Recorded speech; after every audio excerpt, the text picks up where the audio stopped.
The purpose of college is not just, as I said before, to transmit skills. It's also to widen your horizons, to make you a better citizen, to help you to evaluate information, to help you make your way through the world, to help you be more creative. The term safe space generally means a place or environment in which a person or category of people can feel confident that they will not be exposed to discrimination, criticism, harassment, or any other emotional or physical harm, and this is the definition of safe spaces from the Oxford Dictionary.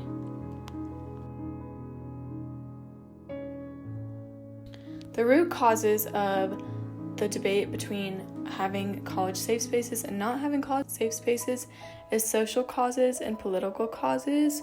Safe spaces on college campuses started mostly because of people who have experienced not fitting in socially and who have been discriminated against for their race, gender, religion, or sexuality. Safe spaces have also been made to create social change and political change, which leads me into the political underlying causes. In terms of being discriminated against politically and not just socially, safe spaces were created to be safe from that as well. This issue is important because safe spaces are a current discussion within colleges right now, especially recently after historical discrimination events have taken place within the last few years, including the Black Lives Matter movement and the multiple protests within the last summer. Black Lives Matter!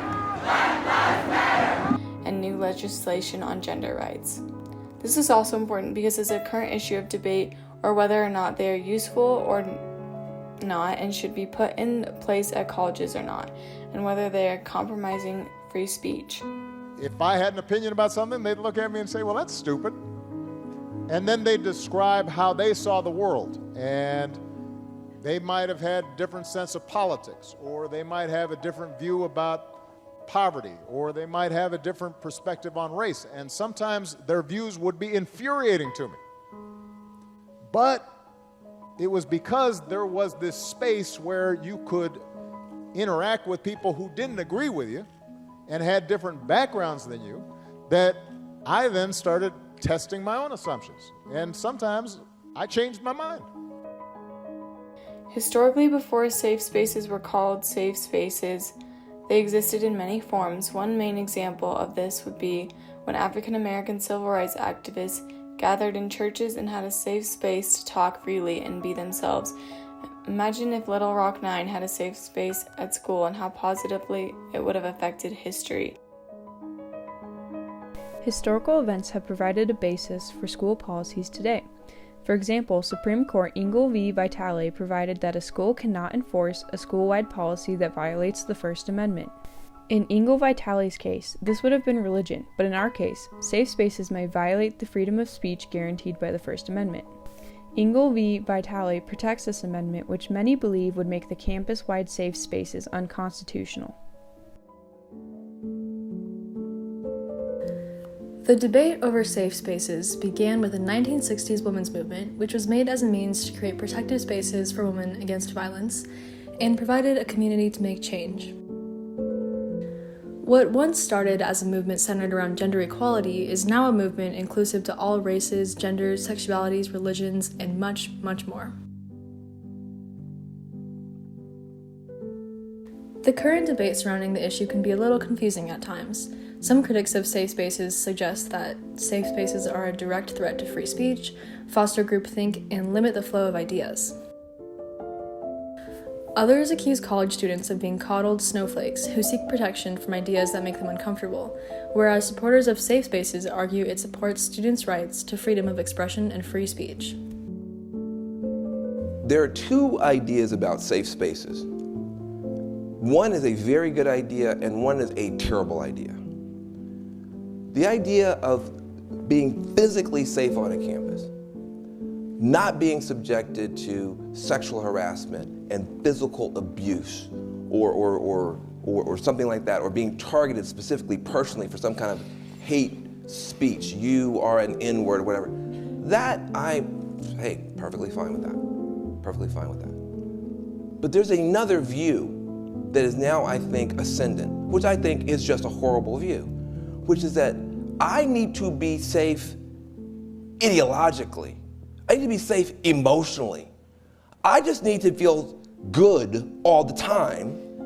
And if someone says something that I don't like, that is a problem for everybody else, including the administration. And I think that is a terrible idea for the following reason. I don't want you to be safe ideologically. I don't want you to be safe emotionally. I want you to be strong. That's different. I'm not going to pave the jungle for you. Put on some boots and learn how to deal with adversity.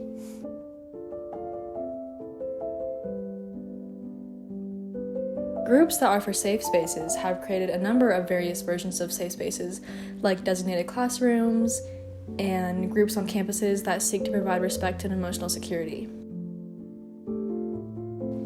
Groups against safe spaces argue that safe spaces can dull a student's ability to argue effectively and that safe spaces are divisive.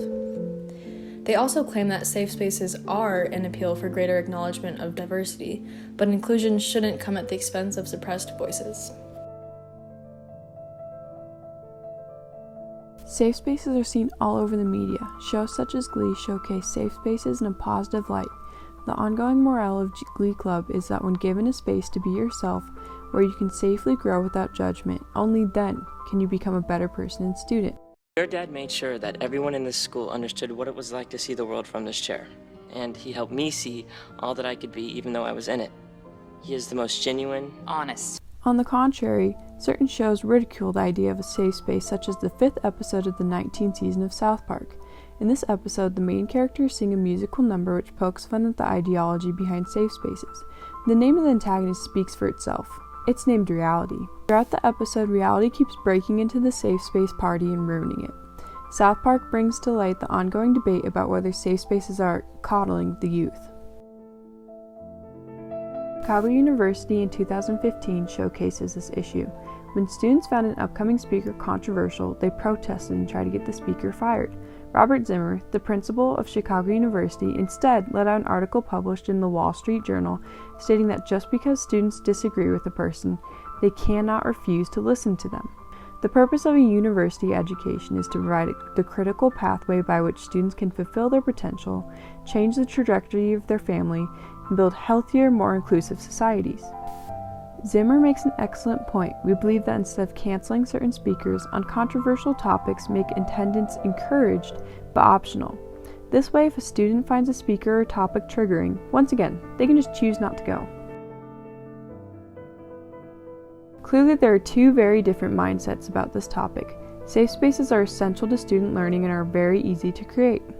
To those who are worried about their freedom of speech, a middle ground can be found between the two groups. Instead of enacting a whole campus-wide safe space, colleges can create clubs and other social events to be safe spaces. Groups such as the LGBTQ+, women's and minority clubs can help students feel safer on their campuses. A study published in the Journal of Adolescent Health by Caroline Lusher and Caroline Fitzpatrick shows this fact. Fitzpatrick says, quote, "We found that students who felt safer were more attentive and efficient in the classroom."